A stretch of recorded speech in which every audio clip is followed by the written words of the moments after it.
Hard Hat's all about showing up to play hard, doing what it takes to win. If you want to cement legacy, win another. He's your third center. You don't want to pump him up too much, but it's hard not to. This is maybe the most I've ever agreed with you.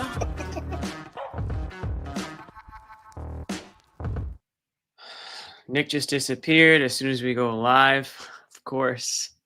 Guys, welcome to the Garden Report. We are all obviously a little late out of the gate here, and I guess we're going to see if Nick can figure out his issue. He was good to go. We were going to get Boomer Rage off the top. I'm not going to go straight into Boomer Rage yet. We'll wait for Nick to do that if he can figure out his technology. This is classic Boomer stuff here. I got taken out of bed. Can you hear me? I can hear you, but I can't see you. What happened? I'm on the screen, I think. No? I mean, I can't see you. I don't know if the chat can see you, then maybe that's Can the chat see me? Issue. But this is a good night for Nick, they're going. Yeah, I don't know what's going on. We're just gonna how about maybe somebody can tell me, Amit, talk to me here. If we can see Nick or not, I'm not sure. Either way, I'm actually Celtics. you could see me, Jimmy. I'm on the live stream. Okay, they can see you. I can't see you. I don't know what's going on with me, but I'll just pretend to see you. Anyways, Celtics fall 123-114 to the Pacers. Kind of an ugly one here, at least defensively. Certainly, Bobby's going to come on here. If he hasn't pulled out all his hair, he's going to do that on screen because he was firing up a text storm beside himself about the Celtics defense. And Nick, I know you're a little bit upset about it too. We all should be. I mean, this is, again, the Celtics come out 2 days ago, beat the crap out of the Pacers Friday night.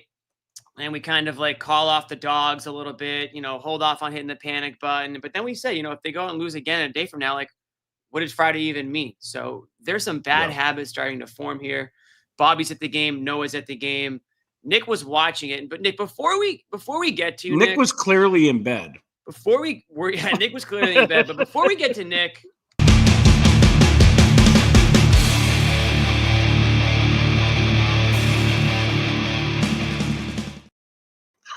it's the Boomer Age.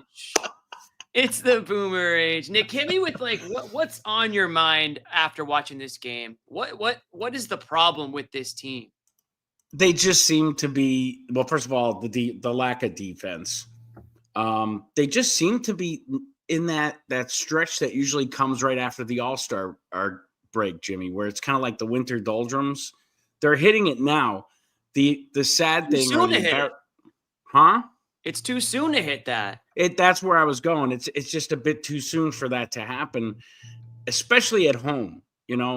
The last two, I think, they won against the Pacers last game convincingly, but two of the last three, I think, were losses at home.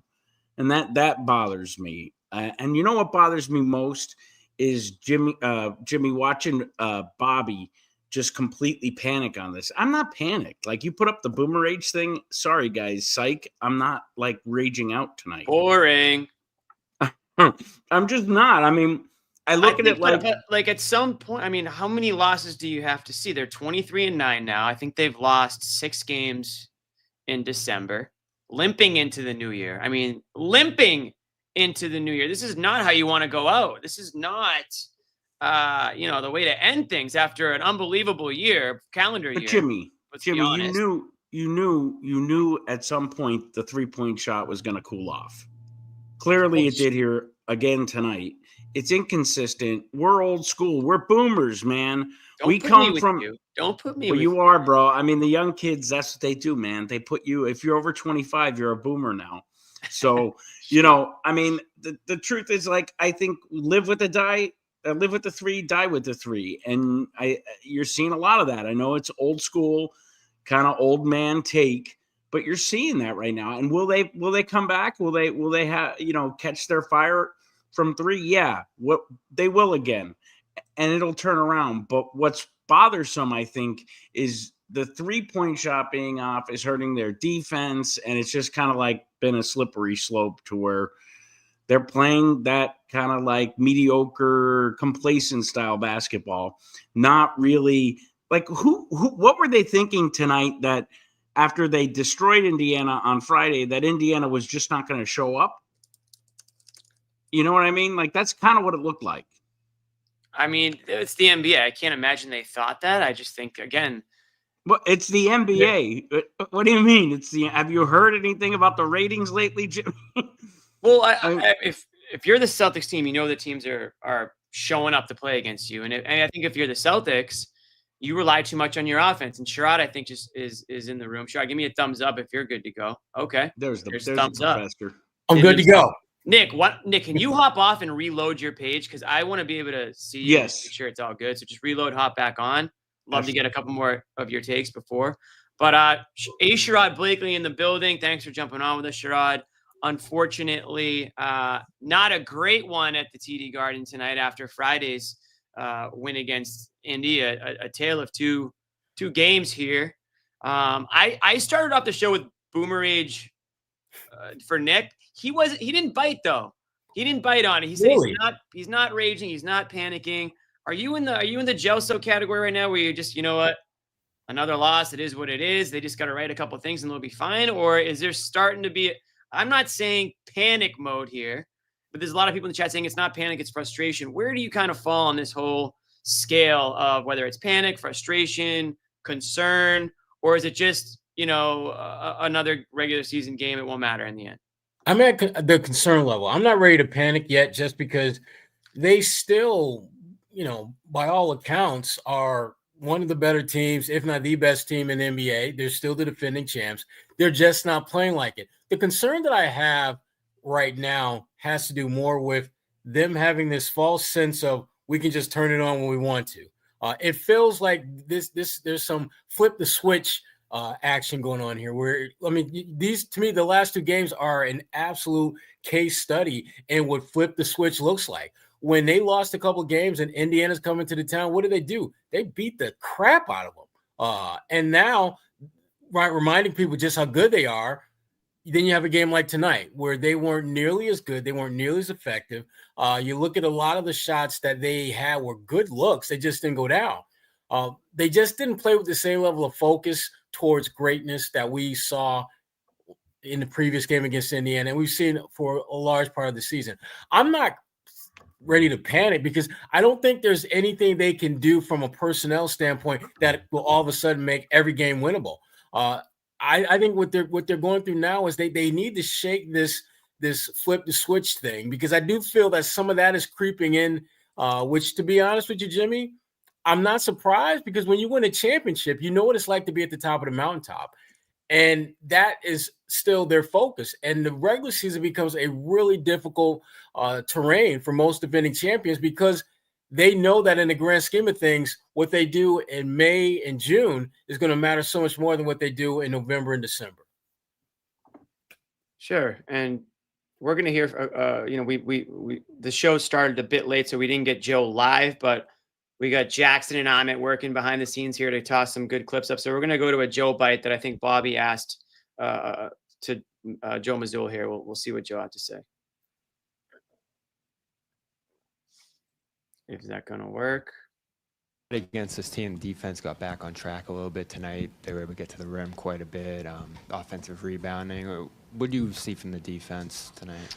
Yeah, they were able to spread us and drive us. And it's one of the best things that we do. And I think the difference was last game, obviously they were down Nemhard and they were on the second night of a back-to-back. And so tonight, I think they had more points in transition in the first half than they did in the entire game. And when you're not playing well defensively, that's on everybody. It's on the staff. It's on the coaches. It's on the players. So just got to continue to work at it. You guys tried a couple of different things. Luke, kind of hedging off some guys. What is it going to take for the defense to get back on track a little bit? Luke wasn't in hedge. It might have been a miscommunication in coverage, but it wasn't a hedge there. We showed a little zone, showed a little 15, showed a little 14. So, just got to do a better job. Got to do a better job coaching defense. Got to do a better job in our individual defense. Got to do a better job in our team defense. So Mazzulla at least seems to be a little bit more critical tonight than he has in maybe in some other games, and at least accepting that they weren't doing the things that they set out to do, especially on that defensive end there, and maybe some miscommunication. Bobby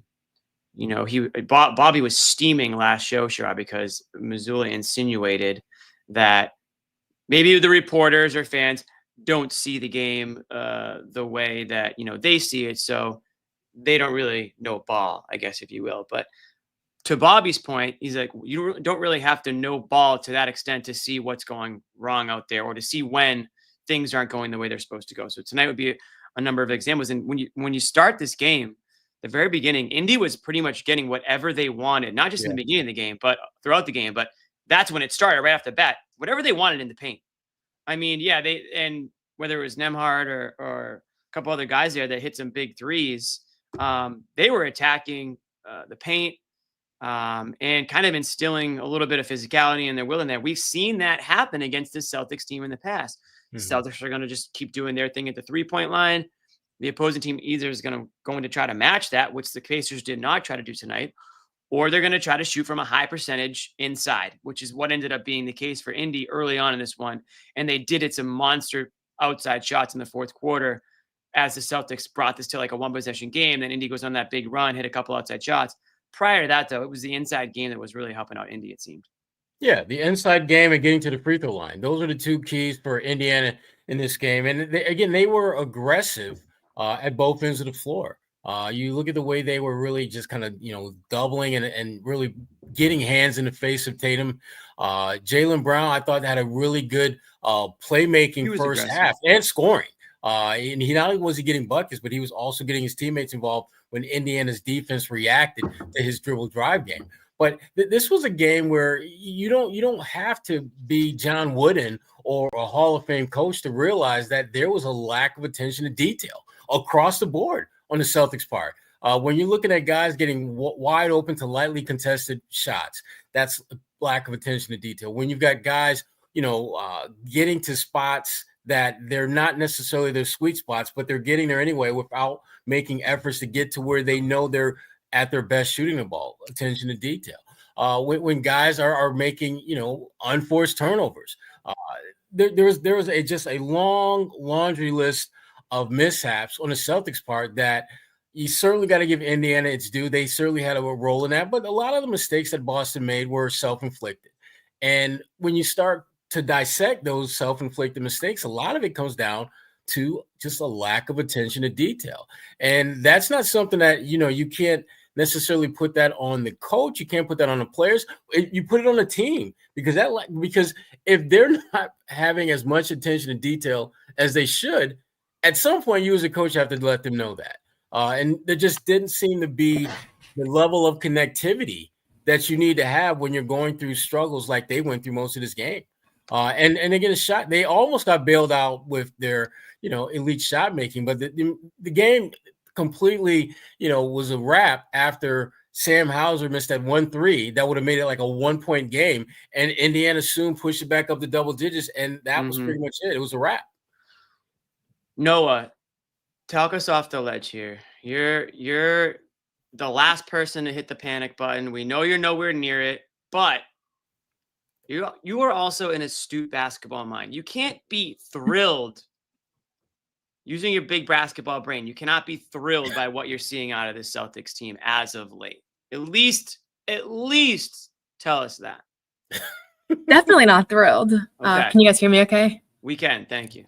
Yeah. I mean, I think at this point, there's a conversation that needs to be had on the defensive end that requires, I almost want to, there was a couple of plays where I went back and rewatched them multiple times, and it's almost like there was multiple defensive miscommunications, and it's weird because we know this is a team that's familiar with one another. We know that it's not like there's new personnel that don't know the schemes, but even so, it's pretty hard to understand why all of a sudden the same lineups that last year were really strong defensively are not. And Joe said it was a combination of effort and focus when asked specifically about those two as options.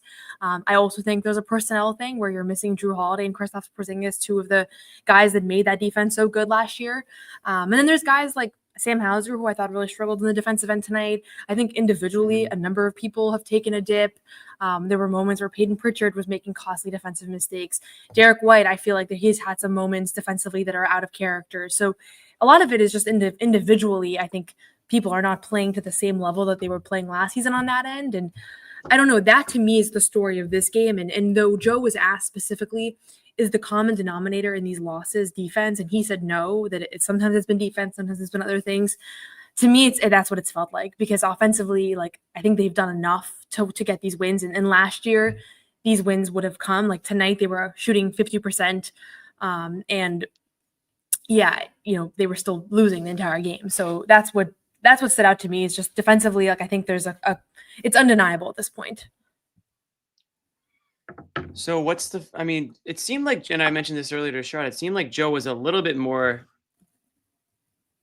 able to admit some of their shortcomings today than he has in past games. Sherrod, you're muted. I don't know what you said.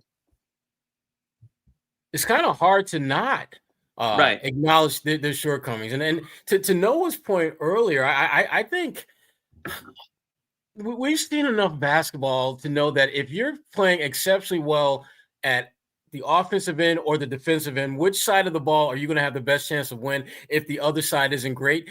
It's great defense. If your defense is really good and your offense is not that great, you have a much greater chance of winning if those roles were reversed. This team, they're not playing great defense right now. I don't know why that's such a difficult pill for Joe to swallow at this point. It's pretty clear and obvious that it's not happening. The reasons behind it, that's for him to figure out. That's part of his pay grade to figure that out. But they're not playing great defense. And I think, Noah, the point that you made earlier, I think is a big part of it. When you don't have Drew Holiday and you don't have Porzingis, two guys that are very important pieces to your defense. And the one thing we have to keep in mind is that when you're shorthanded, at some point, you're going to experience diminishing returns on the guys who are filling in. At some point, you're going to be reminded as to why that player isn't a starter and why this guy plays usually 25 to 30 minutes as opposed to 35 minutes, which we're asking him to do now. Those things begin to creep into wins and losses, and I think we're seeing that with the Celtics. I don't think it's a coincidence that they've struggled of late at the same time where Drew Holiday and or Porzingis have been kind of in and out of the lineup and being available to play. I don't think it's just a coincidence that's happening. And if you're the Celtics, you just got to ride this storm out and just hope that when the games truly matter most, which is the playoffs, you can have your full complement of players. Because when you look at this Celtics team and how they're playing now without those two key components, it's not good basketball. It's okay, but it's not good. It's not great. And then you start looking at the teams around them. I mean, like right now, New York, I believe, is a game behind Boston for number 2 in the East. You look at some of the other teams. You look at Orlando. You look at this Indiana team. They're not having a great season, but you could potentially see them in the first round of the playoffs. So the Celtics, they really need to figure out a way to just ride this storm out, however long it's going to be without Drew and Porzingis, and hope that they can rack up some wins in the process, because things in the East are starting to tighten up for them in a way that I don't think they were expecting. Well, I mean, you mentioned, and of course, you can't really mention this one without talking about the fact that Porzingis and Holiday are out, two guys that they acquired last year for a reason to put them over the top. I mean, let's be honest. The Celtics knew, Brad Stevens knew that they needed to go out and get some additional help for Tatum and Brown. It was maybe a tough decision, maybe not for Marcus Smart to be the guy out. I think everybody would do everything the same way over again based on how things worked out. But now you're starting to see stuff like Holiday be banged up a little bit. Hauser's been in and out of the lineup, and now he plays tonight. But as Noah mentioned earlier, was getting absolutely blown by on defense. Does that have anything to do with him playing through an injury, or maybe being a little bit slower, or not being really in the game speed or game shape that he needs to be in?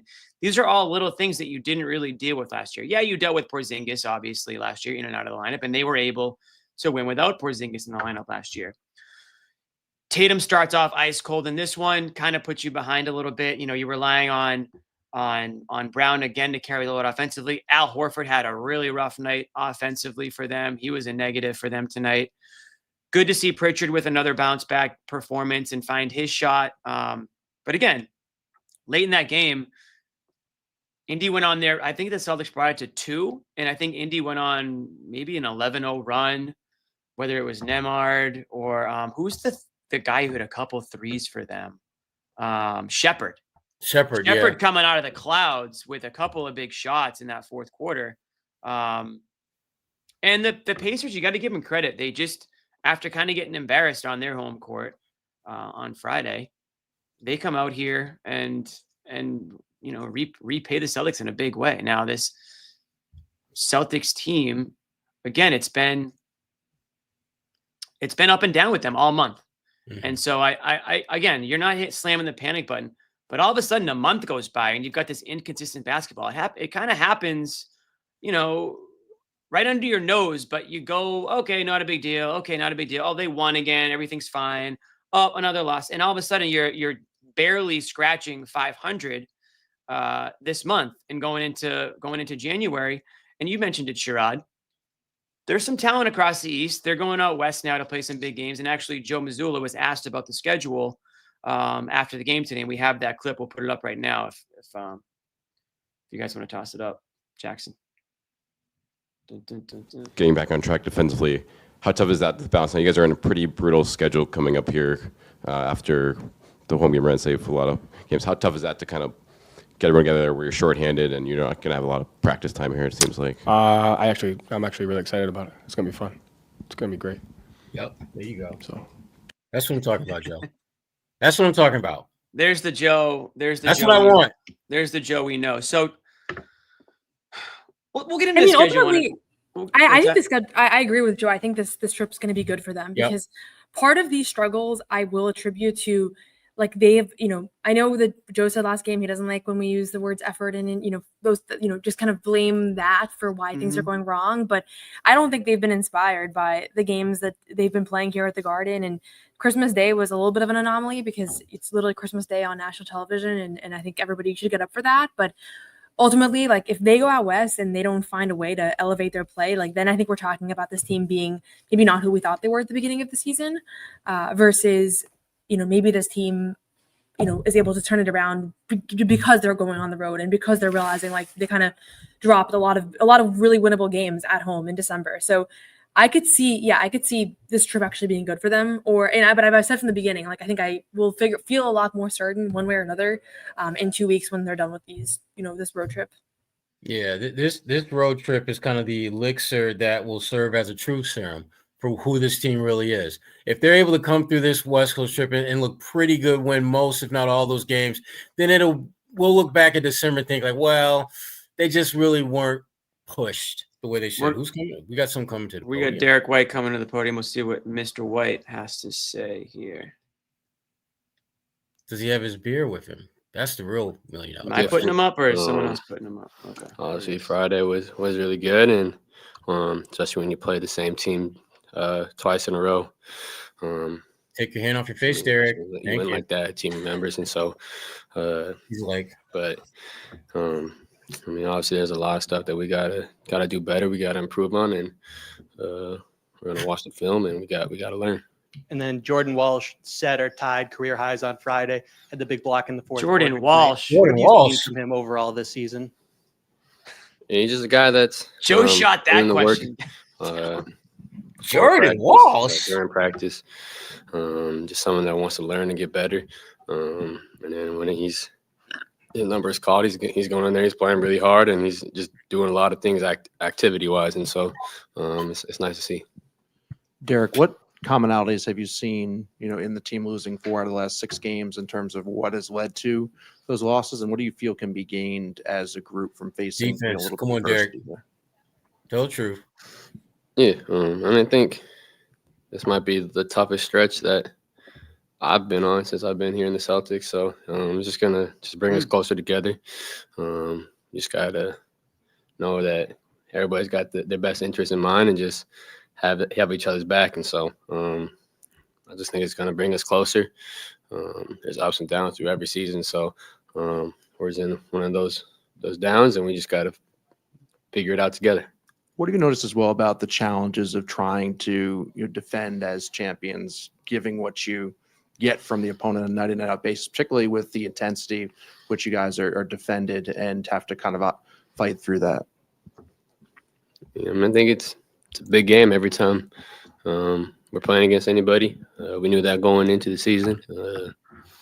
You can see it, like, just the way teams are just getting after it, and so we just got to step up to the challenge. Derek, you mentioned this is the toughest stretch you've been. What about your group makes you confident that you'll be able to get past this? Like it's a very unique spot, considering it is something you haven't had to deal with as a team in the past year. Just trust the character in the locker room. All the type of guys that are in that locker room, and those are the type of guys I want to go to war with. So I'm confident in that. And then Joe mentioned inconsistencies on the defensive end. Do you think those are stemming from effort, focus, or communication? Like, where do you think some of those inconsistencies might be stemming from for you guys? I don't want to say effort. I mean, obviously there's definitely low points, but just a little bit of everything. Some possessions were flying around, and then the next possession we just give up a layup or whatever it might be. So we just gotta be, like I said, more consistent, possession after possession. I mean, it's tough to get transition if you're taking it out every time. Derek, is this a matter of you guys kind of like fighting yourselves versus fighting the opponent? I mean, is it something where you guys, everybody knows what you're capable of, because you guys know what you're capable of, but you're not, at least right now, living up to that? Is this just an internal challenge type of thing? Yeah. I mean, it's a long season, and we know there's going to be ups and there's going to be downs, but it's definitely the aspect of just understanding the potential that we have, and you just got to get back to playing the way that we all know we can play, and just do it on a consistent basis. So, and it's something we just got to learn, and we just got to get out of it together. You know, urgency is tough in December, January. That's, like you said, it's a long season. You're planning on playing until June. So, but also that urgency does need to be there, though, right? Because you don't want to slip too far out of first. You don't want to have bad habits, right? Yeah, I mean, you just creating habits for the whole year, and I mean, obviously you want to win every game, and you want to be first place, and you want to do all these things, but we just gotta have that mindset is whatever it takes, and just understand that it is still December, but these habits will carry over, so we got to correct them quickly. Derek, Joe's mentioned taking away tendencies. Bobby. Being a challenge for you guys defensively at times through the stretch. Jalen said miscommunications are popping up. Where do you kind of see that on the floor right now, and what are some ways to kind of fix that? I just think, I mean, a lot of offense is just a lot of movement, a lot of trying to cause confusion, and that's just really testing the communication on the defensive side, and then obviously just knowing the scout, knowing what teams like to do, and that usually what we do really well is try to force them to do something they don't want to do, but we're allowing them to get to what they want to do. So I mean, just something that we just got to lock into that aspect of the scout, and then obviously the communication and flying around after that. Oh, Derek, over the course of a long season, just what's the balance of keeping things fresh and also just staying locked in on good habits? And what are some things you personally like to do when you feel like you need a refresh? I mean, when times are tough, I mean, it's just nice to know like this is a game that we got to have fun with it. Obviously, we want to play at a high level, but when we have that joy, that competitive joy that we talk about, and just having fun, playing the game, sharing the ball, making the right read. And so when times are tough, it's kind of like you're running uphill, but just got to get back to what the game's all about, is just having that joy. Joy to the world. Yes, Derek. All right. That was Derek White. Sullen. I would say a little downtrodden Derek White. There's not a whole lot of reason to be pumped after that game. And you know what? Derek White said something is interesting. It's probably the toughest stretch that he's been a part of on this Celtics team. And that includes, a couple seasons now, right? Not just last year and this year, but he was on the team prior to that. And this is also going to be obviously for Joe Mazzulla, who jumped on last year and won a championship, this is the toughest stretch for him. It's going to be interesting to see how he handles this adversity, kind of his first real, in the driver's seat situation of being the head coach, and now there's a little bit of a history here of going back a month to the up and down nature of this Celtics team. So what is Joe Mazzulla going to have to do now to try to right that ship? Noah mentioned the fact that they do go on the road, and sometimes when you go on the road, you can kind of band together and just get away from the distractions and everything, especially around the holidays. Everybody knows family, everyone at the holidays bothering you and all the stress. Get away with the team, sort of zone in and maybe get things back on track. That's the hope anyways. No, is there something that you really think the Celtics should hone in on? And if they want to turn things around here, they do have one more game, obviously at home here against, New Year's Eve in Toronto, but then they hit the road. Is there something that you're going to be looking for this team to do differently or better than they have been? Or is it just get healthy and, play harder on defense? Honestly, I like the changes that were made in the first Pacers game where Joe let Jalen and Jason both play the entire first quarter, that he utilized Jordan Walsh, who I think has been a bright spot through this most recent stretch defensively. And so to me, it's like, I don't know that there's much from a substitution pattern. Like, I like the idea of just mixing it up and just giving somebody fresh a chance, but there's nobody that's sitting on the bench that I'm like, this is the guy that is going to solve all your problems. Ultimately, I think they need to just individually take more pride in their defense. And that sounds like a little bit of a cop out, but I don't know that there's another way around it. I'm watching the same guys that I've seen at various points this season and definitely consistently last season not play the same level of defense than we're used to seeing. And Joe talked a lot about tendencies and that being the main focus. And I think that's something that we don't, as viewers, we're not studying each player's tendencies and then observing when Derek White's hip is turned when Halliburton's going to his left and that sort of thing. But that's what it comes down to ultimately. And I think right now, this was a bad December. Derek White said it because it is, it's since he got traded to Boston, there hasn't been a stretch during the regular season like this at all. Nothing. Yeah. I mean, really nothing like it. And so I think you're going to have to see guys individually make the decision to play harder, be more focused, focus on the details. And I don't know if it's going to happen or not right now, but I think it has to, if they're going to turn it around. I don't think it's going to be anything other than that individual pride. And maybe it's them having a players meeting where somebody kind of sets the tone. I don't know. You can't have a players meeting. That's is that bad? That's the death of a team. No, you think? You can't have a players only meeting. When does a players only meeting led to a great season? Usually that's the last ditch effort. Well, to me, the players only meetings, they only have value if there's something truly devastatingly bad going on. There's some kind of, I think what's happening now more than anything, they just have to play better. And it sounds simple, but it's really about paying attention to details, the little things. That's what's killing these guys. It's not like you've got guys who are fighting each other, players who don't like each other. You don't have a lot of those clearly obvious dynamics that are detrimental to your team's success. It just looks, watching them play, it looks as though they're just not locking in as much as they used to or as much as they need to. And to me, a players only meeting isn't going to help. Oh my God. In fact, Noah hit us with that would make it worse. Noah hit us with the players only meeting and then bounced. She just dropped a bomb. She just dropped a grenade and just ran. She just was like, I'm going to leave this here and see ya. Now we're left with the shrapnel of a players only.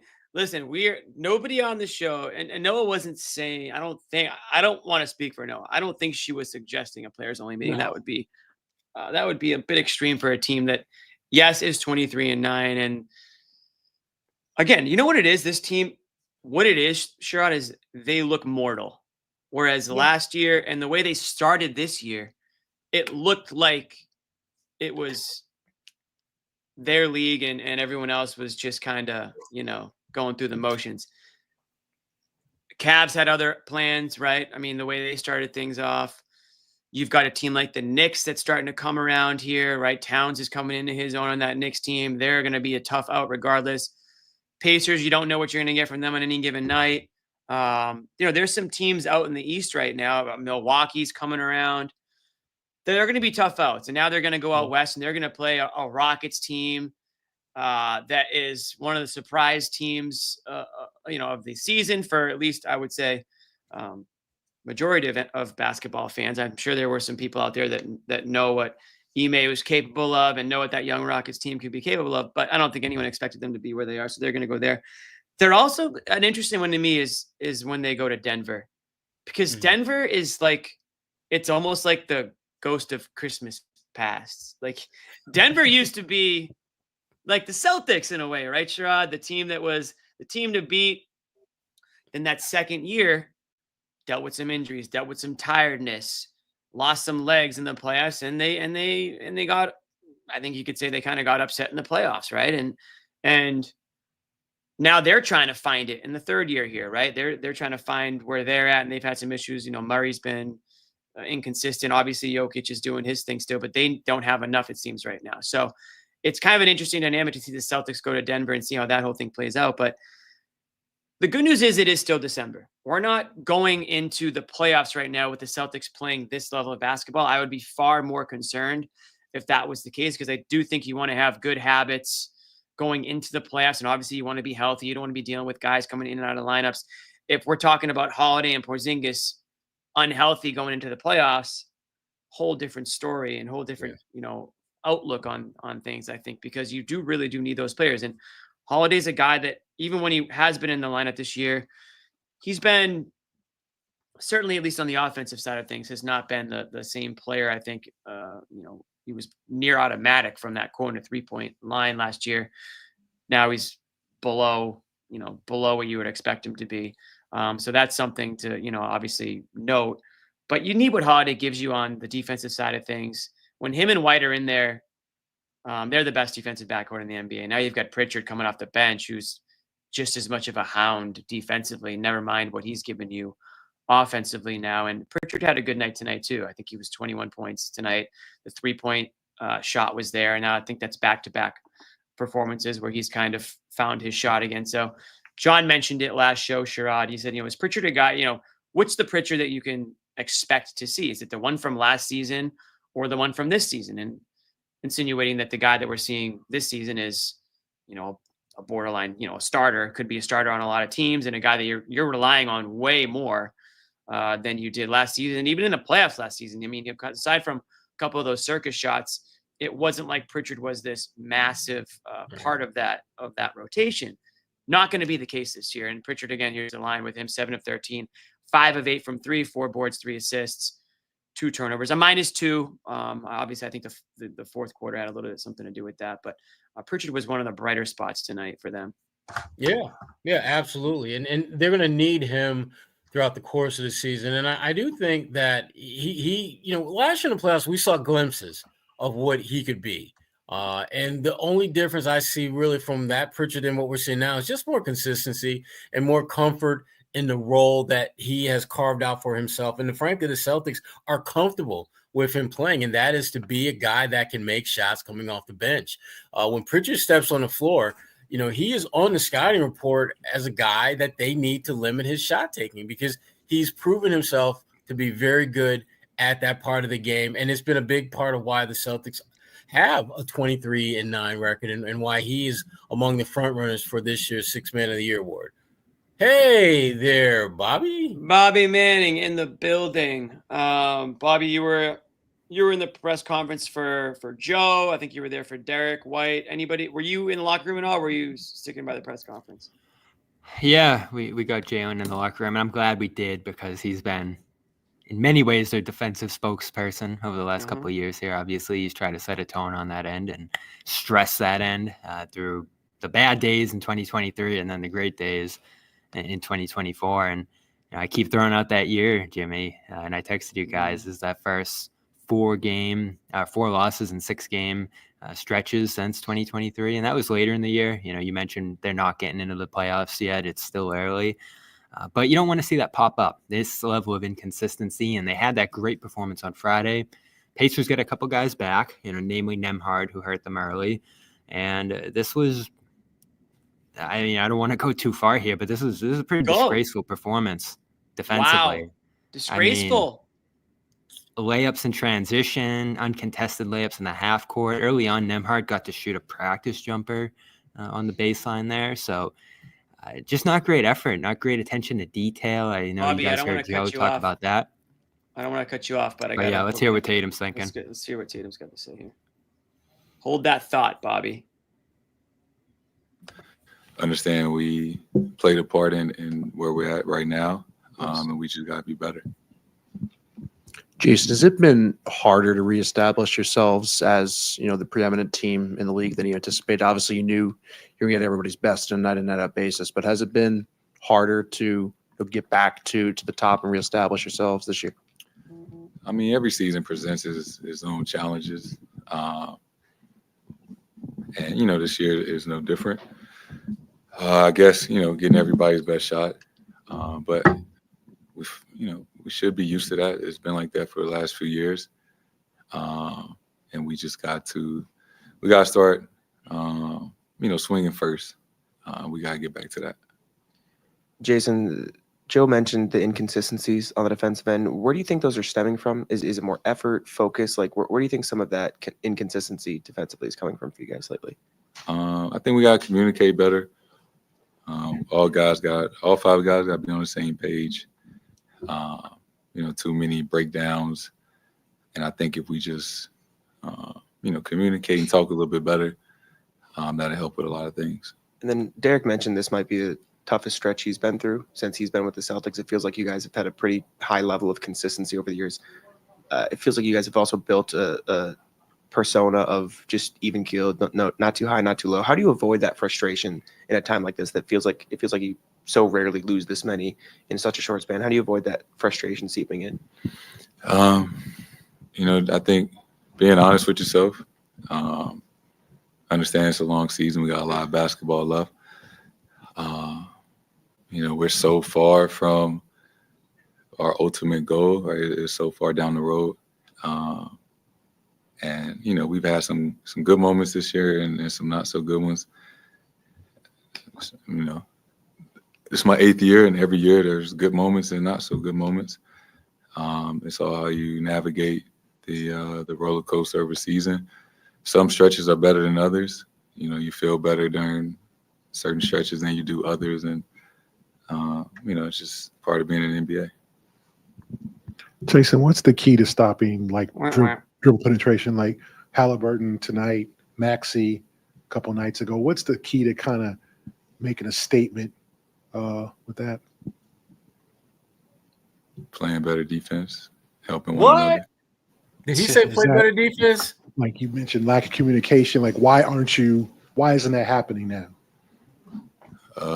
Yeah, I mean, it's a couple of things. You got to communicate. Don't leave guys on the island. Take away tendencies. Guard your yard. It's on everybody.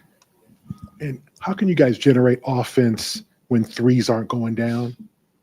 Attack the rim. Attack the paint. Oh. Don't settle, things like that. Let's put you out. Are you guys not doing that enough, you think? Yeah. I mean, you can say that. You can say that tonight. Hindsight is 2020. We could look back and say we should have drove the ball more. Wow. All right, we're gonna have Sherrod up here. Here we go. After the Sherrod, Christmas loss, he said people need to take ownership and look themselves in the mirror. Are you surprised that the defensive intensity and focus, attention to detail didn't sustain from Friday to tonight? Winning in the NBA is hard. We got to understand that. We know that. And everybody is confident in our abilities and what where we can be at as a team. We just gotta do it, and hasn't been the best stretch for us. That's okay. Nobody's panicking or anything like that, but we just gotta be better. And then Jordan set a career high in scoring on Friday, tied a couple other personal bests. Big block in the fourth quarter tonight. Jordan what have you seen sidebars from are him overall flying this tonight. season? His growth is been on pace of what we want to see. We feel like we're going to really need him to have the success that we want to as a team. So it's about letting him know that he's important and we need him, and it's his job to be ready and stay ready when his time is called. Last question to Abby and then Jared. Stay ready. I'm switching gears too. On a positive note, your rebounding numbers are way up this season. Is that what is that a product of? And is that I I'm think, falling asleep. just over the last few years, I probably averaged around 8.5 rebounds. I think it's at like 9.5 now. A lot of the times I'm guarding a big man down there, boxing out with the big guys. So just another way to, assert myself Help the team. into the game. Okay. Jason, you're talking about how communication is important for you guys defensively. These last few years, you guys have been just about the best defense in the league. What was the aspect of communication and maybe the work you guys did outside of the game that allowed you to be so consistent? What do you think is the thing that needs to kind of tighten up right now with that? I think we just got to get back to the basics, man. It's throughout seasons or a season, there's times where, things can get off track. And as professionals, we got to lock back in and get back to our identity, which, very confident that we can. It's just a matter about doing it. Thank you very much, Jason Tatum. All right, we're gonna dive into that Tatum response press conference in just a minute. Before we do, we're gonna talk about a couple of our sponsors. First up is our good friends at Game Time. Guys, they say there's no place like home for the holidays. I would actually beg to differ. I would say there's no place like an unbelievable sporting event for the holidays season. And I know Christmas is behind us now, but New Year's is a couple days away. There's a lot of good in the holidays. They go beyond the actual day. It's the holiday season, right? So you've got plenty of basketball games to pick through. You've got hockey. You've got the final week of the NFL regular season next weekend. There's a lot of options out there for sporting events, and Game Time has you covered. New Year's Eve, Celtics, Raptors. Before Boston hits the road, they've got one more home game against Toronto. Bobby's home away from home team is the Raptors. The OGs know that Bobby is massive in Toronto. The get-in price for that one right now is about $168. Again, keep your eyes on Game Time. Use the code CLNS for $20 off your first purchase. Those prices may drop right around game time, and maybe you get in for a better deal. And if you're looking to catch the Patriots, I don't know why you would, but if you are looking to catch the final Patriots game of the year, you could probably get into that game for under $50. It looks like it's about 60 right now to get in. No idea yet if Jake May is going to be playing or what Josh Allen's plans are. The Bills have already locked up the number 2 seed. The Patriots, on the other hand, the number 1 pick is on the line next week. All they have to do is lose. Can Gerard Mayo figure this one out? I'm not sure. They'll win by 20, Jimmy. Based on the way the season's gone, the Patriots will figure out a way to win this game and screw it all up. Regardless, if you want to see it live, Game Time's the place to go. It's the only ticketing app that gives you complete peace of mind with your purchase. Filter only. Incredible deals on great seats with Game Time picks. See the view from your seat on your phone before you buy. All-in pricing shows you total cost up front, and you can buy the tickets in seconds with 2 taps. So take the guesswork out of buying tickets with Game Time. Download the Game Time app, create an account, and use the code CLNS for $20 off your first purchase. Terms apply. Again, create an account and redeem the code CLNS for $20 off. Download Game Time today. What time is it, Sherrod? Game time. And what you should do while you're at the game, a little fantasy action. Check out our buddies at Prize Picks. Now, what is Prize Picks, you ask? Well, Prize Picks is the best place to get real money action with over 10 best place to get real money action, sports action with over 10 million members and billions of dollars in awarded winnings. Prize Picks has made daily fantasy sports accessible to all. You just pick more or less on at least 2 players for a shot to win up to 1,000 times. That's not 100, that's 1,000 times your cash. Run your game all season long on Prize Picks, America's #1 fantasy sports app. And just, like I said, guys, it is the holiday season. We're giving away picks in December, $30+ million in rewards during Picksmas. Sign up today and get $50 instantly when you play $5. You don't even need to win to receive the $50 bonus. It's guarantees. They also offer weekly promotions that can lead to big payouts like Taco Tuesday, which will be coming up this week. Each Tuesday, Prize Picks discounts, select player projections up to 25% to provide even more value for your lineups. I did my Prize Picks on Christmas Day, made the games more interesting, but I can't say that I succeeded. So back to the drawing board. I think Bobby's got a pretty good grasp on this Prize Picks action. Maybe he can give us a play for New Year's Eve if he has one. I don't think he has one yet, but he might be thinking about maybe what the Celtics can do against this Raptors I told you team. it's been all Wembanyama. It has been Wembanyama, but I feel like Prize Picks has to be catching on to it at this point. I mean, it's all Wemby all the time. And by the way, Wemby, how about Wemby going out there and playing chess in New York City after That was great. I would have been there. game? Are you a chess He guy? got the rest. Yeah, I'm a rest big of the chess league is guy. playing checkers. When he's Bobby on the being a floor, so chess he guy might well. is one of the least surprising things. You look like a chess guy. You got the turtleneck going. Looks like you just came from a game of chess, Bobby. Anyways, download the app today and use the code CLNS to get $50 instantly after you play your first $5 lineup. Again, download the app today. Use the code CLNS to get $50 instantly after you play your first $5 lineup. Prize Picks, run your game. We're going to get some Jaylen Brown sound, actually, Bobby, from the locker room. Now, Yeah, Bobby, he I was want to get great. back. I want to get back to you because I think you were going on a little bit about Brown and about how he's kind of been the voice of this team, especially during struggles. Before we get to a sound clip, I don't even know what Amit's going to load for us. But before we do, what stood out to you? What did he have to say in that locker room after this one? And then we're going to talk. Yeah, we'll he circle said- back to Tatum after. Yeah, I think we got a lot more specifics from Brown, especially since Joe, as I said right before the hit there, talking about not taking away opponents' tendencies. And he's mentioned that a couple times over the last handful of games here. And so I asked Jaylen about that, and he said it's more the communication issue. And we've heard that from a couple different guys that they're not communicating. He said you can try to take away the tendencies, but when the other team's coming at you full speed, it's more about just communicating things. And he said in this game specifically, what they probably should have done more of was help in the lane because the Pacers weren't shooting a lot of threes. I don't think there was a ton of shooting personnel out there for the Pacers either, but they stayed too attached to shooters in this one. And I don't have the total right in front of me right now, but the Pacers only shot 23 threes in this game. So there were certainly more three-point were attempts that you attacking. could have given up there. Yeah, so let's Yeah, say like Celtics 8 to shot 10 of 54. those you help on. You're probably in a better position defense because you got torched in the paint in this one. And that's a little startling that that's not something you can adjust on the fly to. Like the transition stuff's one thing, especially if you're screwing up on offense. I believe in that when it comes to Joe.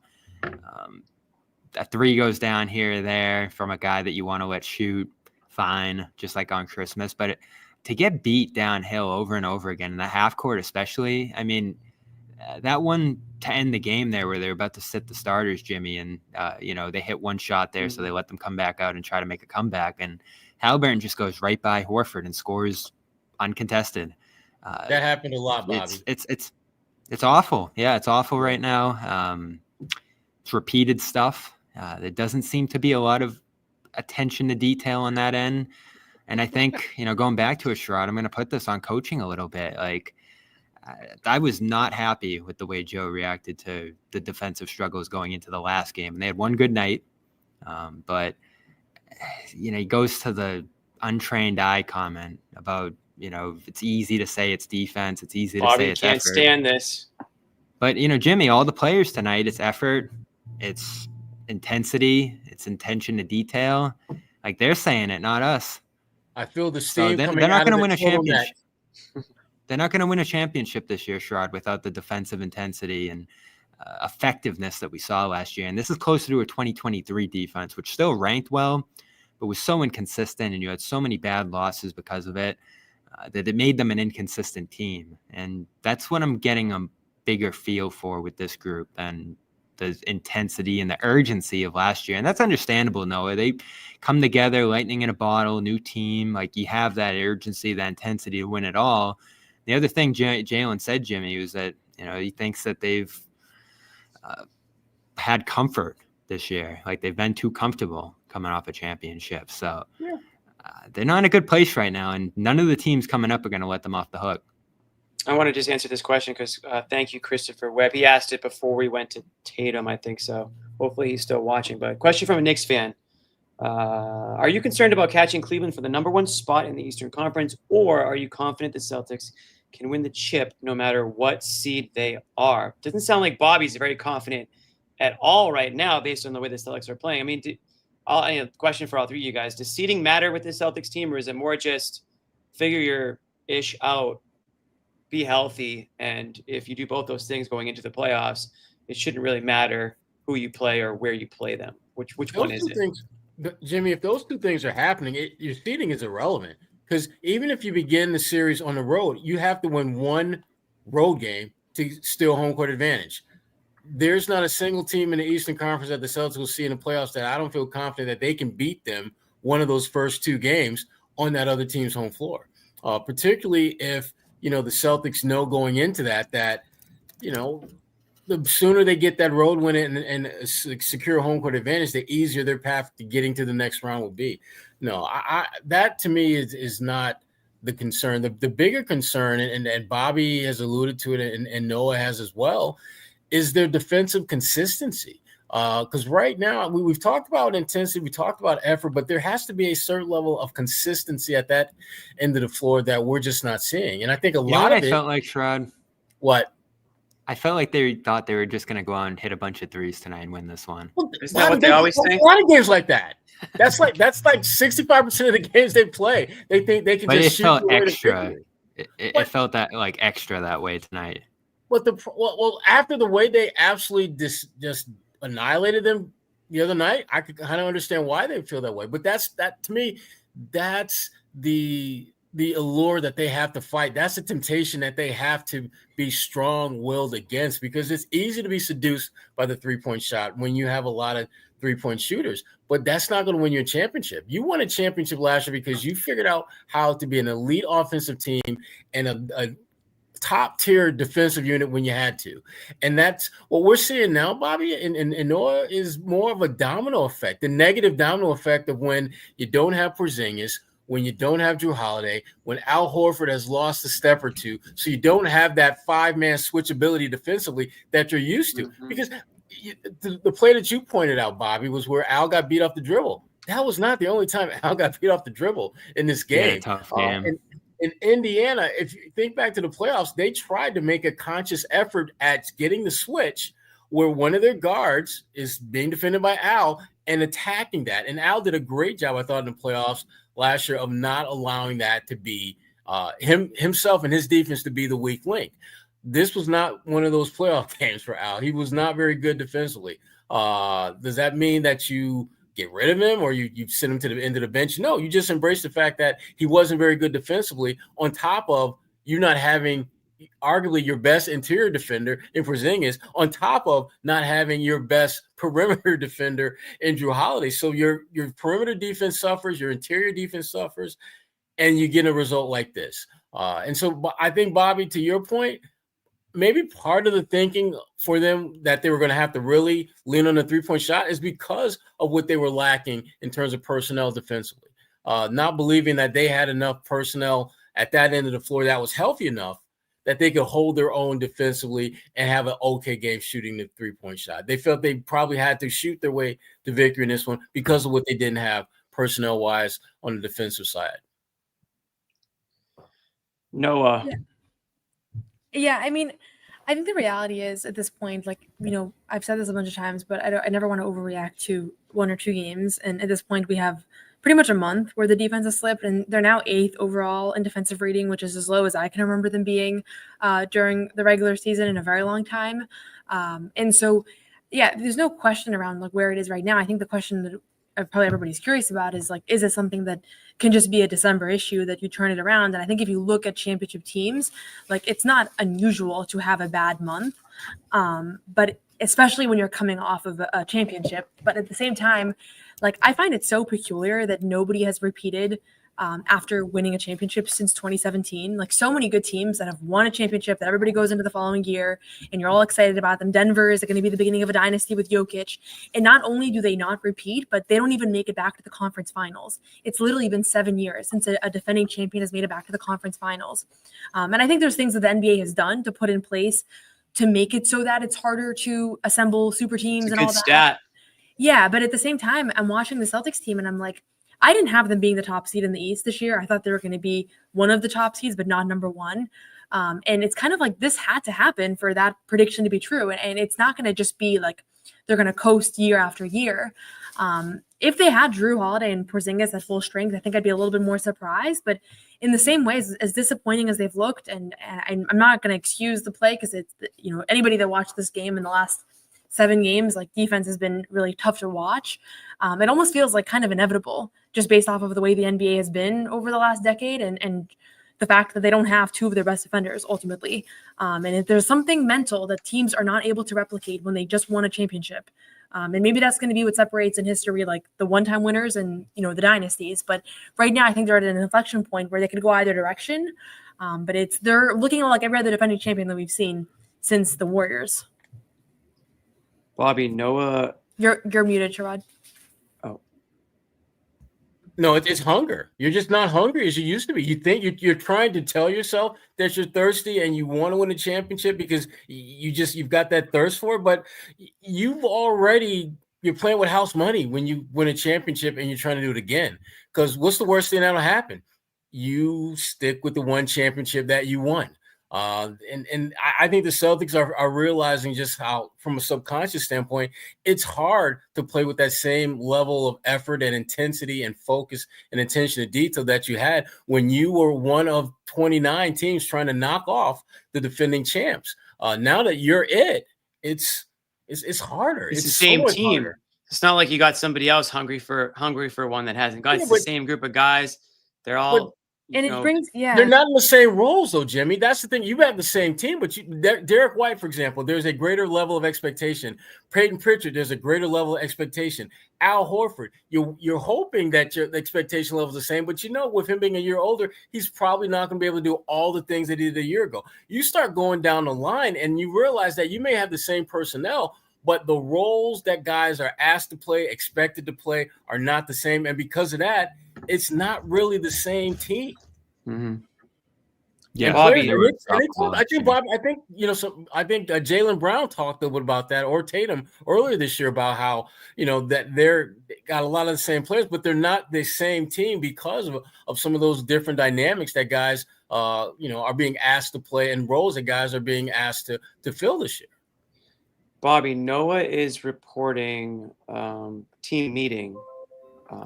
Players only. No, will you please set him straight? I don't mean that in like a dramatic way. No, but Tatum said there's been communication issues like 50 different ways in his post-game conference. That's literally all he wanted to say was communication issues. That's right. What I was going to get at something that spills off the floor a little bit. Like get him, Noah. You're not everything's completely normal off the floor, and then you go on the court and you decide to go mute. Like I think there might be some conversations to be had about like. We're all talking about, is the desire there? Is the want there? I don't mean players meeting like there's going to be an athletic post-mortem article about it. I mean just a level of individual responsibility that we're not seeing right now. What I was going to ask Bobby is how difficult of a situation is this for Missoula, being that this is probably the most I don't even know what word you want to use because I don't want to over make it adversity. We'll call it adversity, I guess is the word, but I don't know how much adversity really is. But this would fall into that category, I guess, for Missoula. Are you interested to see how he handles it and how he kind of either coaches his way out of it or talks his way out of it with the media or handles it? If the losses do, I don't want to say pile up, but if they, they go out west and let's say they split it out west or they lose a few out west, I mean, are you interested to see how he kind of handles that? Because he hasn't really had to deal with this situation as a head coach before. Yeah, similar to what I said the other day. I don't have a good sense for how he's handling this behind the scenes, but I do think publicly he's tried to deny and deflect issues that they've had throughout the schedule so far, and it's come back to bite him. And I think in this game you had a little bit of both going on. And he said after the game it's been both ends of the court that have hurt them. But in this one, I think you shot way too many threes. I think you didn't attack the basket with enough urgency. And Porzingis' absence hurts you there, as it does on the defensive end. But we talked about it last year. They were able to get by without Porzingis pretty consistently throughout the schedule last year. And they're struggling a lot more with his absence as well as Drew Holiday. So those are major differences, the amount of injuries that you've had here. So I do think there's a few excuses for their play slipping up here. But I haven't seen the level of adjustment to different lineups, different styles that you need to play when you're missing certain guys. And they did a better job of it tonight. I thought they tried a bunch of different things defensively. But again, the fact that you could have switched from going to helping more rather than trying to stay home on shooters on a night where the Pacers didn't shoot many threes. And that goes back to coaching, Jimmy. It's not like the defensive issues hit them late in this game. They were there from the jump. And again, I liked some of the you were zone talking looks. about it. Indy was getting basically everything they wanted down low, right? I mean, I think you called it a layup line even at one point, Bobby. Yeah. So the adjustments weren't there for much of the stretch leading up to tonight. I thought they tried some different things in this game. I guess the one thing I would have done differently is into the fourth quarter, probably closing with Cornette when you're within single digits there rather than Horford. Cornette had 4 blocks in this game. Some good stretches, especially at the start of the fourth quarter. And Horford with Cornette. Well, Horford almost fouled out of this game, so they almost had no choice. And this was not his night. But, Jimmy, I think it speaks to this coaching staff having a greater focus on offense. You want Horford out there shooting threes, spacing the floor, rather than Cornette out there who can't do that, even if Cornette's giving you better minutes defensively in a game like this. So I thought that was a missed opportunity. And they went to some other stuff. They tried Keita, they tried Walsh, but right now they can't find an answer to the defensive struggles that they're having right now. And, if some of it is motivation, if some of it is effort, and I know Joe was pretty staunch in his denial of that on Friday, I don't know where that's going to come from. Like, it's on Jalen, it's on Jason, who I don't think has had the best defensive season. And even Jalen, I think, has had inconsistent moments. So it's on the leaders of this team to step up and carry them, because we know that this isn't a coaching staff that's going to be overreaching and trying to affect the locker room. Mm-hmm. And that's what they're going to talk about in the meeting. I do think that it starts. It starts at the top. It starts with Tatum and Brown, and the fact that I think both of those guys could be all defensive players at their best. And obviously, we haven't seen that in their career, but I think that that's their capabilities. And so when you see, like, tonight, there were multiple plays where there was a lapse, and if you go back and rewatch it, it's like it was Tatum's lapse, and I don't think it was him more than anybody else, but it does start at the top as far as setting a tone. And I think Drew also cleaned up a lot of their mistakes last season, and they made sure to credit him every time Drew came up or defense came up, that we don't even notice how many things he fixes and he cleans up. And not only has he been dealing with various injuries, but I think even the games that he has played, he hasn't been exactly the same Drew that we saw last season. And I think we all have faith that he'll be able to get back to that.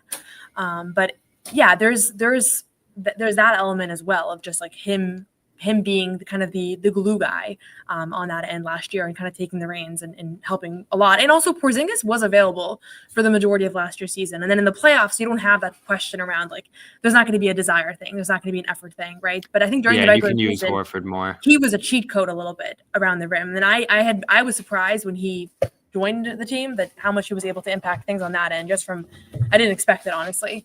And he hasn't really been a factor this season. Yeah, I do think they're going to miss those guys for a little bit longer here too. And the thing about Drew, his absence creates a domino effect, because remember, Derek White, one of the best things about Derek White as a defender is his ability to be a help side defender. He can't do that when Drew's not there. So when, again, you're losing not just two really good perimeter defenders, but two of your best help side defenders who have cleaned up a lot of mistakes and miscommunications that we've seen, over the past year and some change. And so it's when you start to really dissect the missing pieces, the communication breakdowns, it's not all that shocking that that they're in a stretch like this. But something that, Joe talked about, earlier about being excited about this West Coast trip coming up. I am too, because this is going to tell us a lot about where this team's at in terms of their championship pedigree. Championship teams will find a way to be very successful on a trip like this when pretty much everyone outside of their world is looking at them with a skeptical eye about them as champions, looking at them as though they're no different than the last 7-8 NBA champions as far as being really good, but not good enough to repeat. Are they going to use this West Coast trip as a sample size of their ability to repeat as champions? Because if they run the tables, then we're going to look at December as just a mere speed bump along the way. But if they struggle and go 500 or below 500, then there are going to be some serious questions and doubts about whether this team can actually repeat, which is a far different conversation and far different narrative than there was at the beginning of the season and frankly the first 4 or 5 weeks of the season. Let's hear from Jalen here. Emphasize that we got to get back to emphasizing the defensive side of the ball. It's kind of slipped over the last few games, our intensity, and teams are pressuring us, being physical with us. We got to do some of the same stuff back to them. We did some good stuff in spots, but just not enough. It was a big part of your success last year, your guys' defensive consistency. Why doesn't it feel as consistent this year, you think? I'm not sure. We've had some great moments this season and maybe some comfort has slipped in. But, I mean, offensively, we're fine. I just think defensively we got to find ways to get more stops and be more consistent, protecting the basket, helping each other, communicating, and we just haven't emphasized that enough. Joe's talking about tendencies, taking guys' tendencies away and that kind of being an issue for you guys at times. What kind of goes into the preparation for taking away those tendencies and what's kind of gone wrong with that at times? I think communicating, tendencies is one thing, but it's a lot different when you're out there and they're coming at you full speed, especially a team like Indiana. I think you got to be more alert and communicate to help each other. It seems like they got a lot of layups because we weren't recognizing where we can help from. They didn't shoot a lot of threes, so that means they shouldn't have got so many layups. We could have protected the basket a little bit better, and we didn't tonight. So I think we see it. I think recognizing, where we can be better at, and we build from there. We got a tough stretch coming in January, so we got time to hang our head. We just got to get up and be ready for that. Jaylen Brown, the voice of, would you say the voice of reason? Whoops, sorry, too much going on. Is he the voice of the team right now, Bobby? I know I think you kind of mentioned that earlier, but it seems to be that he's the one that's least likely to give like the cookie cutter response or to, sort of let the team off like on the easy, let them off easy. It's still a lot of we, and I know Xanis hates that, but I think we is fair to say in a lot of these situations because you are saying it's the team. It's not one person. It's not just me or just another guy. It's a full team. Collectively. Full team, and especially defensively, it's typically a team-wide thing too. It's a mindset. And that might simplify it a little bit. And it's obviously more than just how bad do you want it? You have to go out there and play the right style, and that's when coaching comes into hand, and that's when Joe will say that he has the trained eye and I don't, which is fair. But when the players, I oftentimes listen to the postgame to wonder if players say similar things, and that tells me that that's kind of what the coach said after the game to them, right? And that's kind of top of mind. So if a lot of players come out saying effort or intensity or XYZ, sometimes I tend to think that that's coming from the coach to them prior to the team, going away for the rest of the night. Now, and to Noah's point earlier, I sense more urgency from Tatum here, and I like the stuff Brown said, but those guys are part of the breakdowns and inconsistencies here too. So some of it has to be going out there and actually doing it rather than saying it. And they've had a couple opportunities to right themselves here. I mean, that Orlando loss was awful. You could have chalked it up to Tatum being out, but that's a wake-up call right there. 2 losses in 3 games, and then Philadelphia, Brown started that game horribly. Tatum and him try to pick it up late, but too little, too late, and you lose that one. So that's 3 out of 4 right there. And then you shouldn't relax off one win against a shorthanded Pacers team. I don't get the mentality right now that's causing some of this inconsistency, because I feel like there's been a handful of losses already now that you would have said, all right, slip up, move past it, play better the next game, and you're all right. Like, that's what they did last year. No, Lakers loss.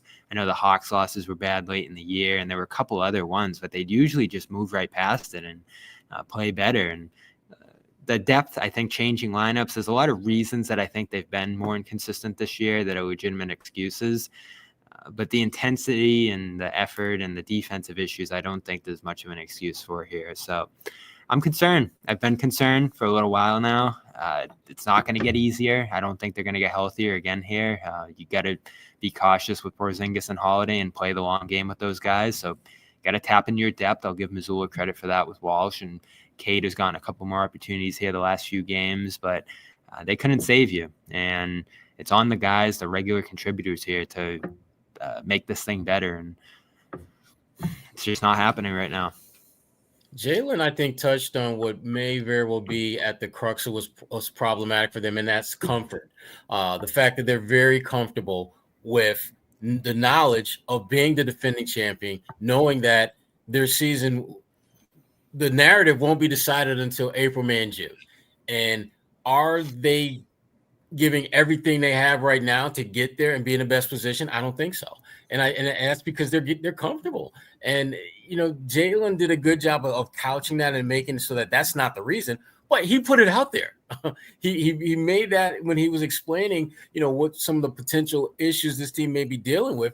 That was one of them. And I think it is one of them. I've seen defending champions play very much like the Celtics are playing. They have all the talent in the world. They can beat any team by 30, 40 points on any given night. And then when you start looking at these inexplicable losses, they become a little easier to explain when you acknowledge the fact that these are defending champions, and this is what defending champions, unfortunately, do more times than not.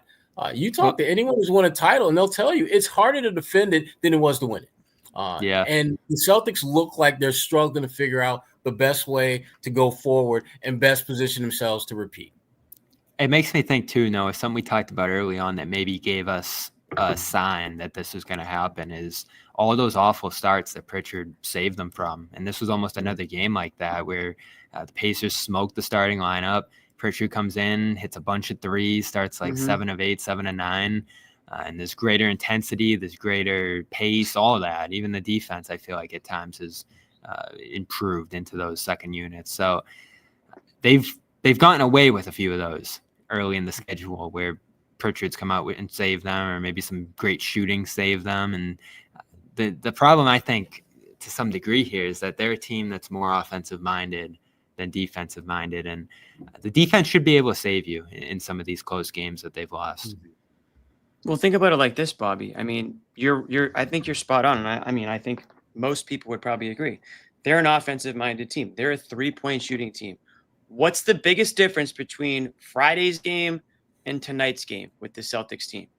It's that the shots fell early in that first game. They shot over 40% from 3 on Friday. The scoring was there. They got out to a very early lead. I think they kind of sucked the life out of Indy early on, who was a bit undermanned, and that was the end of it, right? I mean, that's kind of how that game went.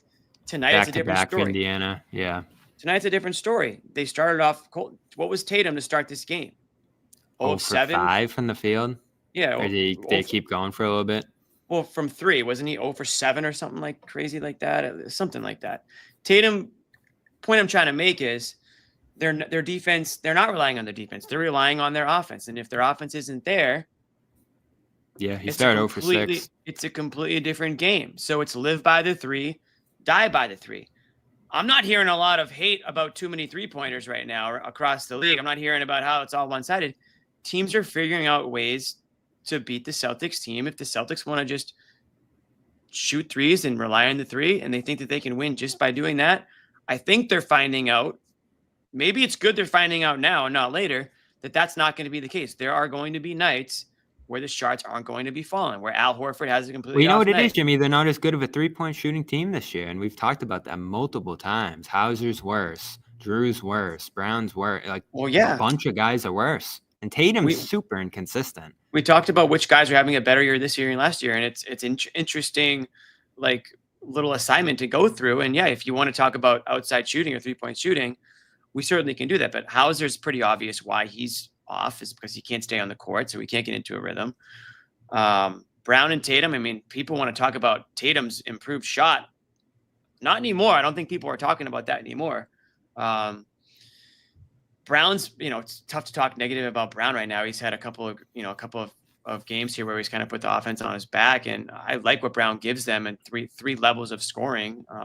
He doesn't need to be an elite outside shooter because he does have the ability, and he does, I think, put in some effort at times. More so this year, I've seen it, to try to score, be more physical, get the and ones. He did that late in this game tonight a couple of times, where some of the other guys are relying a lot on that 3-point shot. And it isn't falling. And when it isn't falling, what's happening? Teams are going to get out in transition. A team like the Pacers, who like to run, and they're not trying to beat you 3-point shot for 3-point shot. They're going inside on you. Whether multiple guys. Siakam was getting involved early on. Who's the other guy there? The big guy. He's been on the team forever. That I'm blanking on his name. Turner. Yeah, Turner. Turner's getting physical down low like he always has been. That Pacers team, you can't disrespect them because they have the ability to turn things around very quickly. And I think the Celtics saw it tonight. And if you're going to just rely on the three and not play defensively on the other end, then that's what's going to happen. And so we're starting to see that more and more. The untrained eye can see that. That's not something that you need to be a astute basketball mind to see guys relying too much on the 3-pointer and then watching as the opponent goes down on the other end and, does their thing. And if the Celtics aren't scoring, then they're not going to be able to get back in transition. So that makes defense more difficult for them. So it's almost like the chicken or the egg situation. But to your point, Bobby, their defense is not bailing them out.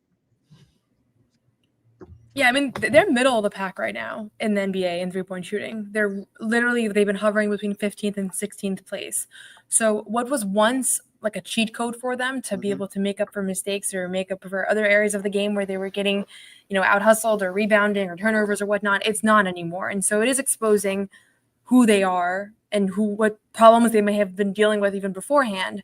But I think the thing I appreciate is that we were talking about, a couple weeks ago, that it felt like there was like a certain denial to, at least to us, maybe to them within themselves, but at least to us, that there was any sort of problem.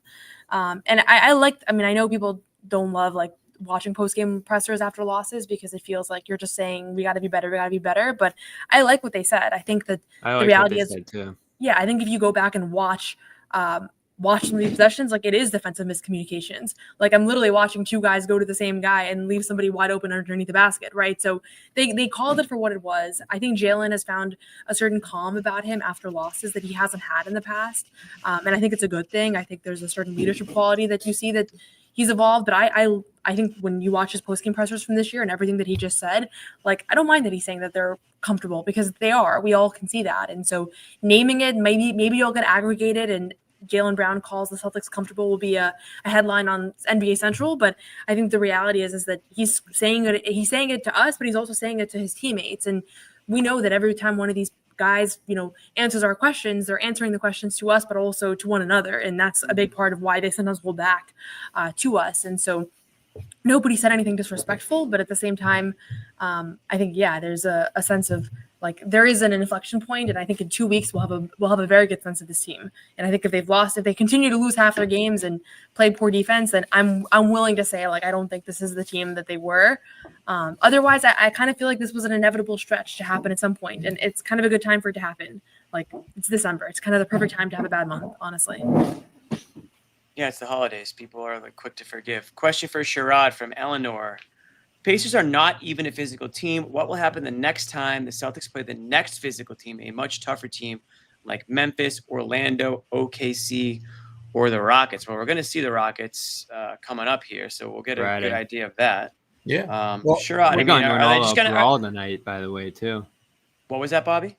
They're going to an all-out brawl with the Heat tonight, too. Thompson did that body slam Hero to the floor, 7 injections, and the Heat won a thriller. physicality's picking up. There might be a little memo going across the league soon. We're starting to see some skirmishes. Good for the ratings. Great for the ratings. Yeah, maybe keep it up. Well, we just saw Orlando, and that was a physical team. We saw what Orlando did to Boston, undermanned, by the way. Memphis, same thing. Memphis came in, beat the Celtics. Starting to see a trend here. OKC, we know how talented OKC is, and we're going to get the Rockets for sure. I mean, are the Celtics just going to get punked here every time a big bad physical team comes into play, or what's the sitch? Until they decide that they're not going to continue to get punked, they will. Because remember, this was the way to beat the Celtics before they won a championship. Be physical, bang them, force the game to just kind of muck the game up a little bit. And teams are going back to that old playbook, and it's working. The Celtics, this is what happens when you lean so heavily on the three-point shot. You all of a sudden go from a team that plays with force to a team that plays with finesse. And when you play with finesse, you're going to have nights where you get your head cracked, when teams are going to get physical with you. The Celtics need to get back to doing those little things like driving at the rim, Jaylen Brown being aggressive off the dribble, Tatum looking to finish at the rim as opposed to settling for long two-pointers and three-pointers. The Celtics, they have, and Tatum talked about this in his postgame, they need to be the initiator. They need to be the aggressor. That doesn't mean you're body slamming people, but you know what? When you get Punch a guy first, off his, start strong. Yeah. yeah, I mean, if you got a defender and you get him off his feet, rather than step to the side and shoot a three, how about dribbling into the paint and There was a forcing play the tonight. defense to suck in? There was a play tonight, Sherrod, where they got Hauser the ball on the baseline. He was wide open, and he ran out to the three-point line to shoot a He three. shot it, and it was short. And it was short, rather than just taking the little 2-foot floater right through the lane. Yeah, It was a great sequence, except for the fact that he decided to take a three-point shot as opposed to a lightly / open layup. That's the mentality of this team. They would rather take a three-pointer than a two-pointer 9 out of 10 times. And they need to get away from that on those nights where the shot's not falling. They need to mix it. They need to mix it up more. They need to be more balanced. And that doesn't mean you take same number twos as threes. But if you miss 15 of 19 threes, you might want to look to attack the rim, especially when you've got two guys like Tatum and Brown who have the ability to not only beat their guys off the dribble, but actually finish at the rim or get contact and get to the free throw line. They're just not utilizing all the tools they've got in the toolbox. And that to me is one of the more frustrating parts about this stretch, because it would be one thing if these teams were playing the best basketball of the season and they just found a way to eke out a win. The Celtics are enabling these teams to be better than they are. They're putting themselves in positions to where they're basically spotting these teams opportunities and points to beat them when they shouldn't do that. If you're going to get beat by a team, do that. Have them beat you. Don't beat yourself and position those teams to then beat you. Let's see what Jalen says. It's no different. Every season has its own challenges. Every season presents its own adversity. You got to meet it. You can't think that last year is this year or this year is going to be last year. So you got to come out ready to play basketball. Whatever happens, happens. I think we're all set. Like everything's supposed to go exactly how it went last year. And that's not the case. It's not going to be the case. It's different.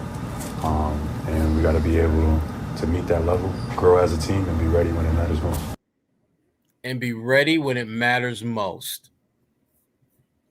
I like the idea, but the problem is getting to when it matters most. You don't want to It's a long way to go. It's a long way to go. And if you're focusing so much on being your best when it matters most, you're not going to be the best version of yourself when you get there, because you will have suffered several losses that you should not have suffered because you're focused on what's down the road as opposed to this mediocre team in front of you. Yeah, and Tuesday will be telling. No, I think the Raptors play them well. I think they play them tough. They almost beat them last game. They're a physical team. They want to be physical. Yeah, Winnick's back. Bruce Brown came back tonight for the first time this year, and Scotty Barnes is back in their lineup as well now. So they've struggled immensely. I don't know if they won tonight, but they're on a 10-game losing streak. Or 10, yeah. So if you overlook them, they could catch you off guard. I don't know if they can beat you. But this could be another game that's closer than it should They be. can beat They you. lost by 29 tonight. All of these teams They can beat gave up- everybody. They gave up. The Raptors gave up 155 tonight to the Grizzlies. They lost. That's the most point. Isn't that they the lost- most? That might be the most the Grizzlies have ever scored. They lost to the Hawks tonight too. That was a couple of days ago, but 136 tonight. So yeah, they're not playing well, but they could catch you off guard. I mean, Oh, that was easy that to get was from the Minnesota. Previous game. Sorry. What am I looking at the wrong? Yeah, game? easy to get from Minnesota. Easy to get up for all those games coming up here. But I think Tuesday will be pretty telling just how refocused they are off this one. Yeah. So I mean, if the Celtics are looking to right the ship offensively, that's one thing, but defensively, it's another story because this Rockets team, I don't even know. Talk about a team that's not playing defense. They give up 136 tonight. They gave up the Raptors. Sorry, 136 tonight against the Hawks, 155 against the Grizzlies on the 26th, and they gave up 139 against the Knicks on Monday. I mean, in a 6-day span, I can't imagine many more teams giving up more points than Toronto has right now. So I'm not sure how much of a test Tuesday is going to be for this Celtics team, or really what they can get out of it. It should be. Put it this way: if Tuesday comes and goes and the Celtics lose that one, I better see panic buttons being smashed because that would be unbelievable to me. I don't anticipate that happening. It's a weird time, 3:00 start on a Tuesday, New Year's Eve. Again, hit up Game Time if you're looking to go to that one. But I'm not too concerned about the Raptors. It's one of those that's like, I am. They win the game. You win the game. Nothing really comes of it. You lose the game. It's a problem. So it's kind of a lose-lose for the Celtics. I don't think anyone really cares what happens if they win, but then you go out west and it's a different story. But you'd like to see them at least go on the road playing the right type of basketball, and that's really what this is about, is getting back to playing. You can't cheat the game. You can maybe get away with some wins here and there. You can steal some, but at some point, it's going to come back to bite you. And I think the Celtics are finding out that they're not going to be able to cheat the game. They're not going to be able to win a championship by just out shooting 3-pointers than the opposition. It would be nice. Work. It would be nice if that was the case. And I think there was like a 2-week span where everybody around the NBA thought that might actually happen. And like the math was just going to math and the Celtics were going to shoot their way to a championship. I don't think that's reality. I really don't. That's why I said, let everyone slow down here. Stop trying to change the game and all these cockamamie ideas. Let's just let water find its level again. And is that the saying? I think it is. Yes. It is today, Jimmy. Yeah, it is Welcome. today. Homeschooler coming in hot there. And I think we're starting to see that. So you hope that they can sort of right things a little bit here. The last thing I'm trying to say is that they're still on a 59-game win pace. And I know this has been a bad stretch, but it's not like all year they came out the gate and the defense was non-existent and everything was terrible. Like, they're on a 59-game win pace in the same way that I've seen countless fans say, I'm not really tuning into these games. I'm going to wake up in April. Like, and even though you're a diehard Celtics fan and you've been wanting to win so bad and they finally won and now you're not watching. And it doesn't really make sense to me, but it's human nature, right? I think in the same way, there's a little bit of that in that locker room where they're like, they finally won. It's harder to get up after that. But people still hated on them, Noah. People were still doubting them when they won. They said, "Oh, they didn't play anybody good. Right. It was an easy path. Tatum got clowned." Yeah, but you won the championship. I think we see that stuff louder than it actually is because we're so in the media world. They won the championship and they celebrated all summer and they watched the banner raising. And a month ago, they were in D.C. celebrating it. Literally last month, they were in D.C. celebrating it with the president, right? So, like, at the end of the day, there is a certain element that is just human nature is human nature. It's without fail, right? Sure. And so I think the It's same way mental, that everybody, right? It's a mental game, it's too. mental, and in the same way that everybody's waiting for the spring, like they clearly were too.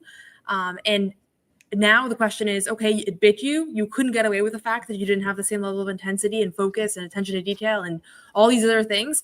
Like, can you respond? And that's what separates, I think, the great teams from the ones that won one championship. I mean, any team that wins a championship is great, but the ones that are remembered in history are the ones that win multiple. And I think they want to be that group. And I'm not shocked that this month happened because it just follows the pattern of how this league works.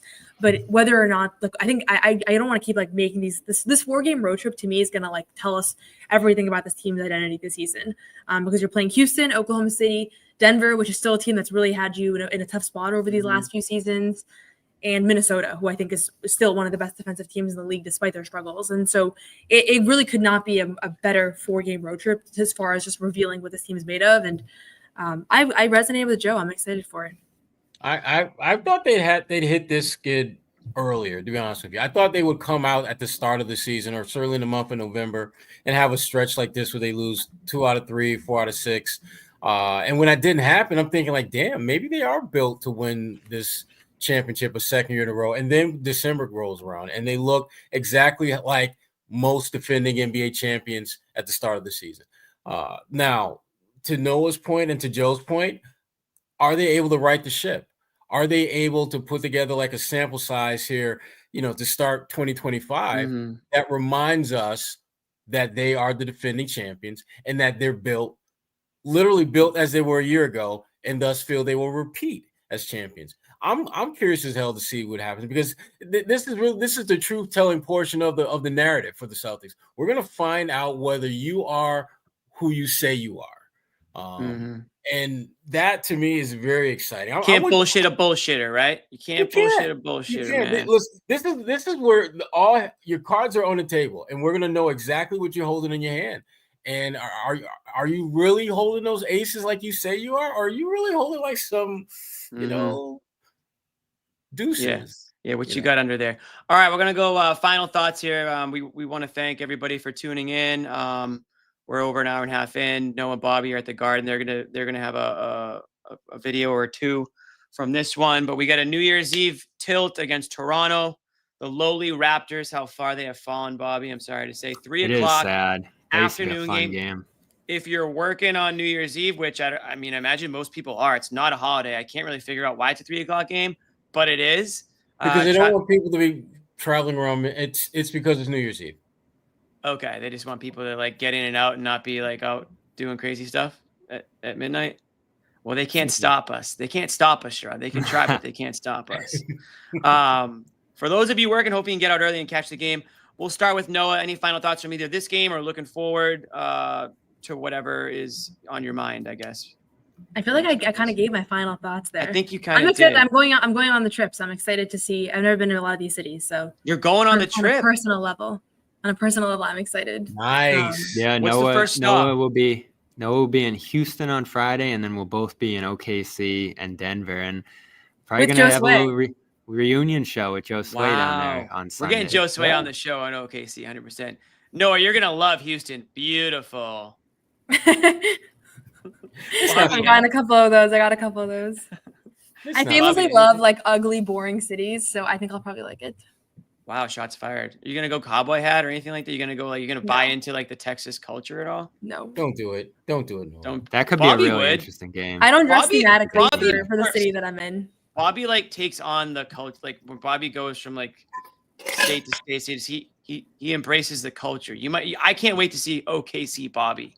I just can't wait to see OKC Bobby. Joe Sway's gonna give me some advice. Yeah, he's got something in store Denver for us. And Joe Sway. Joe Sway's growing out the hair. I think I saw. He's got the goatee starter kit. He hasn't found a barber out in OKC apparently. Yeah, he's looking for one. Yeah, that goatee starter kit is not cool though. We had to talk about that. You did? Okay. Yeah, yeah. So if he shows small up, footnote from this game, Jimmy, but Walsh got involved again. I like it. I'm going to keep my Walsh stock and continue to believe in him even through some of the struggles here. I love his game. I love the potential he could bring. I talked to him a little bit the other night and said he's starting to change some things defensively in his approach, some stuff he borrowed from Holiday. I think Joe mentioned that the other night too. He got 2 threes to fall in that game. So not as much offensive impact in this one, but glad he could get in there. I feel like his defense has improved. The rebounding's been outstanding, and just looking for them to find some more creative ways to get him involved offensively. I don't think he should just be standing in the corner taking threes. And if those fall, that he's great. If they don't, he's on the bench again. I think I'm starting to believe in him more than anyone else off that bench as their depth wing. And Peterson had that nice stretch. I don't know why he hasn't been more involved since then, but it feels like they're buying into Walsh. He hasn't gone back to Maine. It doesn't feel like he's going to this year. And we spotted his parents here tonight too, who I've been close with since the draft, and they watched the show as well. So thank you to John and Sandra, who love the Garden Report. Well, now it makes sense. Did somebody ask? Okay, somebody asked about Walsh. I think maybe It was me. Noah.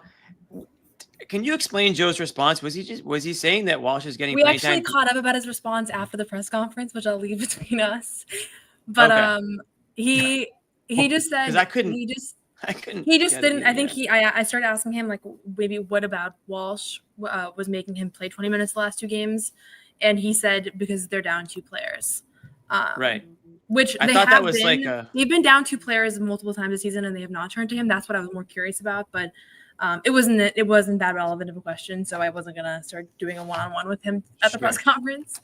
But I'm just curious because I think defensively he looks like a different player than he did honestly even earlier this season and last season, and I think that's a big bright spot here, despite this month. Absolutely. I mean, again, that's the silver lining. Again, I'm just trying to find some solace in that press conference. of course, and you don't want to see starters go down, but it does give guys an opportunity to step up, and opportunity meets preparation equals success. So if those guys are doing everything they can to prepare, and Bobby's out of here apparently, those guys are doing everything they can to prepare for the opportunity.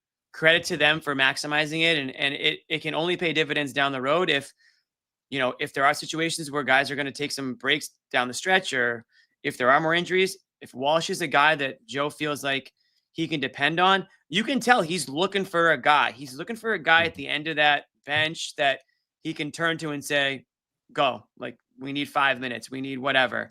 And right now it looks like Walsh has a heads up on some of those other players, and rightfully so. He's going in there and he's playing hard, and it might not always look the smoothest or the cleanest, but it's not due to a lack of effort. If that's what people are concerned about with this team right now, it's not due to anything like that. So the more burn he gets, the clearer picture you'll get on what he can provide to you, and the more comfortable he'll feel and understand his role, where it might not just be standing in the corner. So that's it for us, Sherrod. You got anything else, or we'll just No, we can end it on that. Other than if as far as Jordan Walsh, utilize in a way that Doc Rivers used Avery Bradley early on.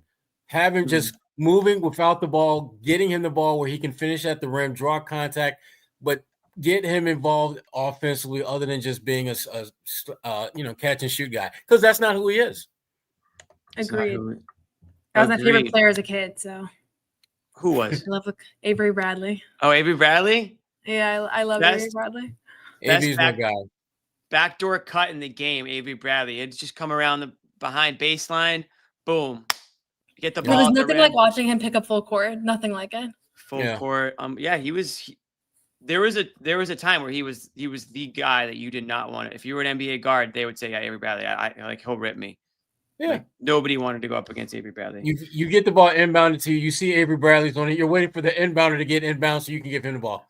We'll wrap it, but I remember when the Celtics re-signed Avery Bradley to a 4-year, $32 million deal, and people were like, "Wow, that seems like it could be a lot of money." Like, that's how much the NBA has changed since that was a big money deal. Yeah, that was like a big deal. 4 years, $32 million. Now it's like a 1 year, that's $32 million. That's Peyton Pritchard money. Dude, some of those basketball players got to be punching air, being like, dude, if I was like 4 or 5 years later or younger, I'd be making whatever. It is what it is. I think they're taking it out as commentary in their commentary. Like, I think that you can sense some of that frustration when they're talking about today's generation. You can. That's it for us, guys. Again, the Celtics drop 123 to 114 in the Pacers. They fall to 23-9. It's been a bit of a skid this month, but they're going to try to close out the month and the year on a high note in Boston against the Raptors. 3:00 game. Bobby and Noah will be there.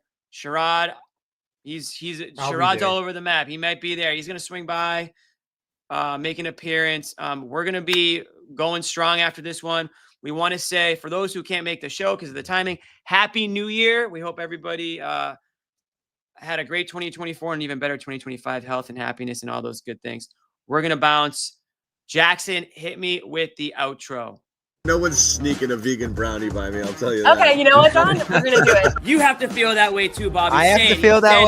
way? Let's fly Al over and make Luke your first center. Bobby, we gave you Luke hour early. We're not going to end this on a damn conversation about Luke